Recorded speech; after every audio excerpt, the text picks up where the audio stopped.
Hi fries lord. దేవుని పరిశుద్ధ నామానికి స్తోత్రం కలుగును గాక.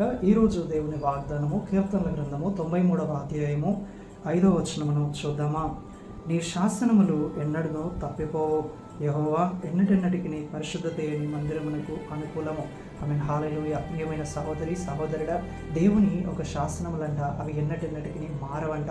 అవును, దేవుని యొక్క వాక్యము అది ఎప్పటికీ కూడా మారేదిగా మారనిదిగా మార్పు లేనిదిగా ఉంటుందండి. ఎవరైతే దేవుని యొక్క వాక్యాన్ని ధ్యానించి దేవుని యొక్క వాక్యాన్ని ఆధారంగా చేసుకొని దేవుని యొక్క వాక్యానుసారంగా నడుచుకుంటారో వారి జీవితంలో శ్రమ కలిగినా సరే వారు భయపడరు.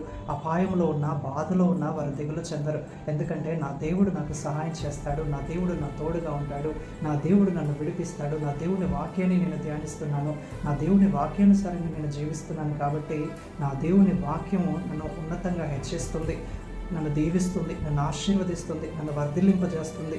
నా దేవుడు నా పట్ల కలిగి ఉన్న ఆలోచనలు ఉద్దేశములు అవి ఎంతో ఘనమైనవి, అవి ఆయన తప్పకుండా నెరవేరుస్తాడని నమ్మిక ఉంచిన వారు ఎన్నడూ కూడా వారు అవమానపరచబడరు, సిగ్గుపడరు.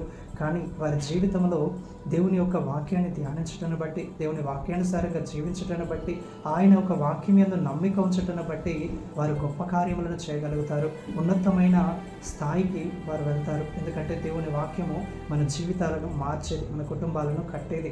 ఇంకా దేవుని యొక్క మందిరము పరిశుద్ధమైనది, అది ఎన్నటెన్నటికి పరిశుద్ధమైంది. కాబట్టి కలవరపడకండి, దిగులు చెందకండి, దేవుని వాక్యాన్ని ఆధారంగా చేసుకోండి.